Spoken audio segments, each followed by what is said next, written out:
Hi everyone, welcome to episode 3 of the Aspiring STEM Geek, Tech News with me, Adrian Dolanay.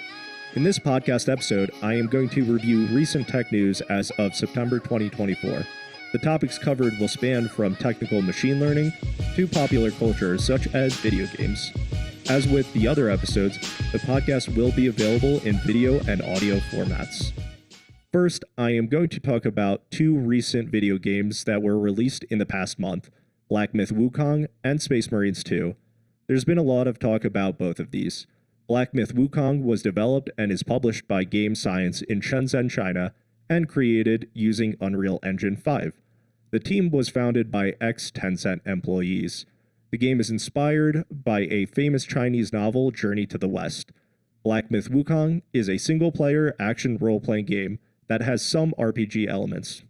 You play as the Destined One, who is based on Sun Wukong from the Journey to the West. There are 6 chapters to play through. From what I've seen online, most players finish the game in 32 to 40 hours. The graphics in the game are amazing, and there is plenty of action in the game. Depending on how you count a boss, there are over 100 boss fights in the game. Part of what's appealing about Black Myth: Wukong to me is the culture and mythology in the game. In the game, there is a character named the Headless Monk that plays a sanjin, a 3-string traditional lute. There are many videos posted on YouTube with hundreds of thousands of views that have cutscenes where the Headless Monk is singing and playing his instrument. With the success of Black Myth: Wukong, another interesting prospect is we may start to see more AAA rated games coming out of China. Space Marines 2 is a third-person shooter set in the 40K universe. Space Marines 2 was developed by Saber Interactive using the Swarm engine. The game is a sequel to Space Marines, which was released in 2011. In the game, you play as Lieutenant Demetrian Titus, who was also the lead character in the original Space Marines. The game has a campaign mode and a player versus player, or PvP mode. A cool feature of the game is you can play through the game in a co-op with up to 3 friends. The graphics are stunning in the game, from the beautifully rendered buildings to the swarms of Tyranids crossing across your screen in the foreground. The Tyranids have the ability to climb on top of each other to scale walls. Saber Interactive originally had this same mechanic in the World War Z game they developed, where zombies would climb over each other to scale walls. The gameplay has a focus on using weapons in close quarters. Each time you execute an enemy, you restore part of your armor. Campaign mode is relatively short. Most players can beat the game in 8 to 10 hours. However, a roadmap was released by Saber Interactive, breaking out the game into 4 seasons. Season 2, later this year in 2024, will drop a new PvE mission and a new difficulty as well as a new weapon. Season 3, sometime in 2025, will also feature a new PvE mission, while Season 4 will release a Horde mode. If you want to look more into either of these games, I linked YouTube videos in the description that do a good job summarizing them. Moving on to machine learning. I recently listened to an A16Z podcast featuring Fei-Fei Li and Justin Johnson. Fei-Fei is a computer science professor at Stanford University, and Justin is an assistant professor at the University of Michigan. Both have contributed significantly to the field of computer vision within machine learning. Computer vision is a field of computer science that focuses on enabling computers to identify and understand objects and people in images and videos. Fei-Fei is one of the creators of ImagineNet, a dataset of images used to train machine learning models. Justin's work includes developing convolutional neural networks for object detection and classification, and has contributed to the generative AI field with his work on creating 3-dimensional shapes from 2-dimensional images. This ties into their company, World Labs, that focuses on spatial intelligence. Fei-Fei and Justin define spatial intelligence as an AI or machine learning system's ability to understand and interpret 3-dimensional space and the temporal dimension in visual data. Within the podcast, Justin gives an example of how spatial intelligence can be used in the future to develop simulated worlds, which would be very valuable in video game development. In terms of relatively reliable generated objects, most of this is limited to text generation, such as the output from a prompt in ChatGPT or two-dimensional images from models such as DALL-E 3. If we do get to the point where three-dimensional spaces can be generated with generative AI models, this could potentially bring down costs for game developers such as Take-Two Interactive, the company behind Rockstar Entertainment, which developed Grand Theft Auto and Red Dead Redemption. From their financial filings, we can see that in 2024, Rockstar had research and development costs of $948 billion. This includes paying for the manpower to render sprites for games and building out gaming engines such as Rockstar Advanced Game Engine, or RAGE. If costs fall, then larger companies could release more games.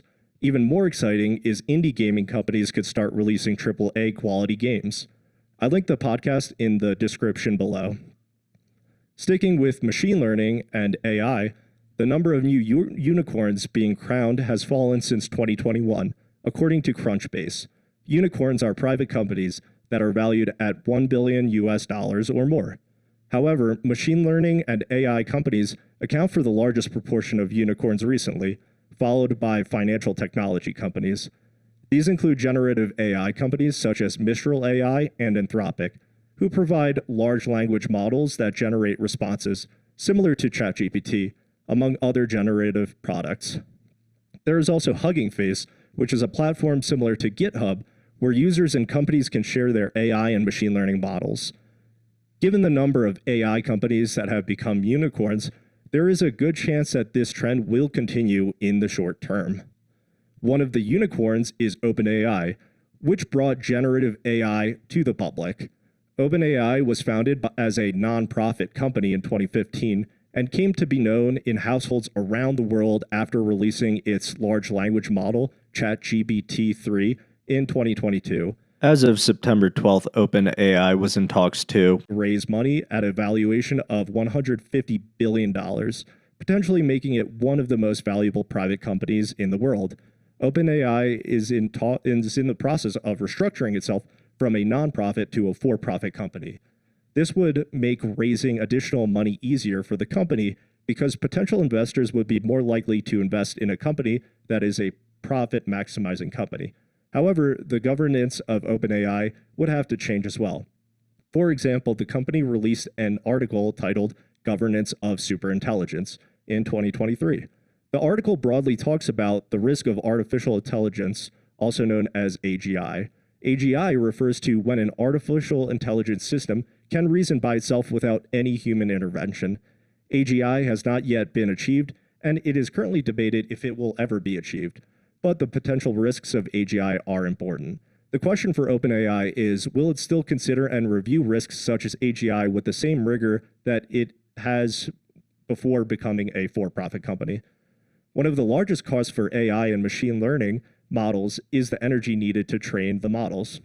This graph by The Economist from 2020 illustrates the compute power over time needed to train various types of machine learning and AI models. In the past decade, the computations have dramatically increased to train the models. For the newer models such as ChatGPT 4o or Claude, the number of petaflops needed to train the models are not available to the public at this time. However, ChatGPT-3 took about 3,640 petaflops to train. In terms of energy consumption, this is approximately 1,220 megawatts. This is equivalent to providing power for a small city. ChatGPT 4o is trained on more parameters than ChatGPT 3, meaning more energy was used to train the newer model. Another energy consumption issue is relative to a Google search. A query to ChatGPT consumes significantly more energy. Because of this, AI companies are looking for energy sources. On September 20th, Constellation Energy signed a 20-year power purchase agreement with Microsoft. The power will be generated from 3 Mile Island Unit 1, a nuclear reactor in Pennsylvania.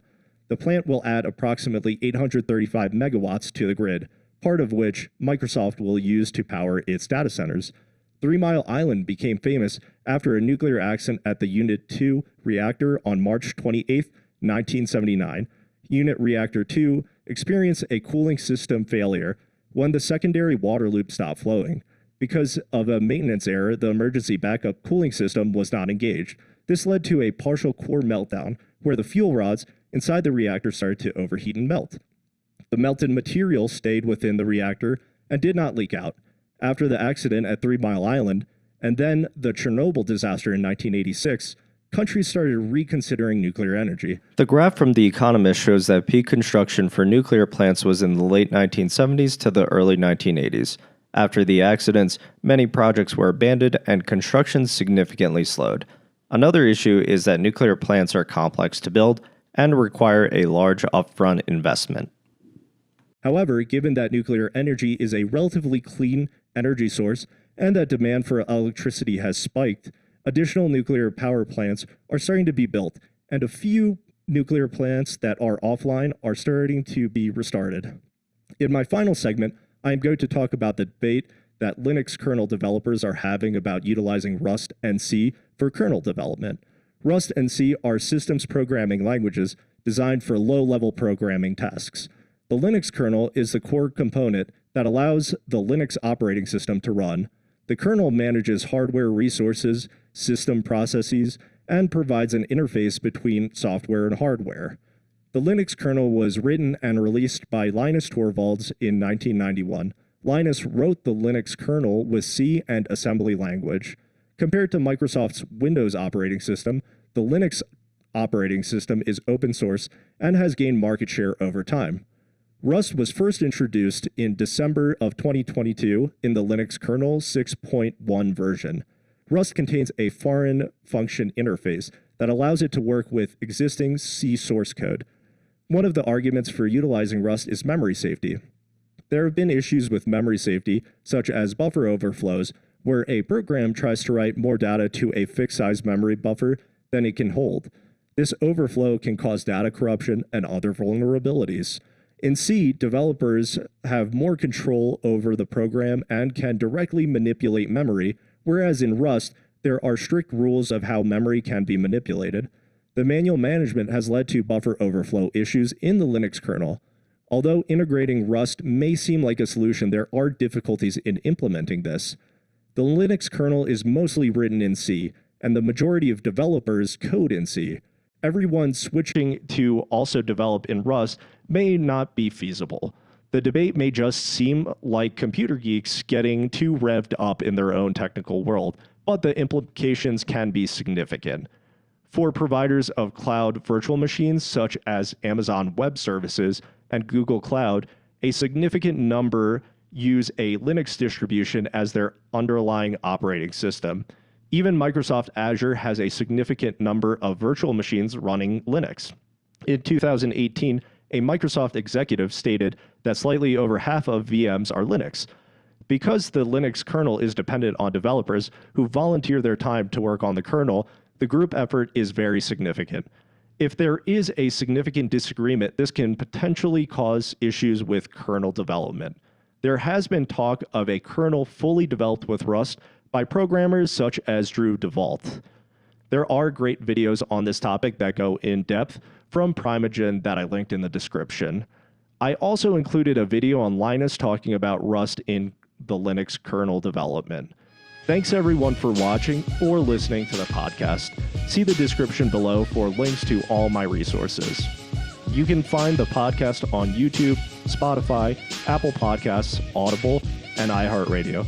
Thanks again, everyone, and happy coding.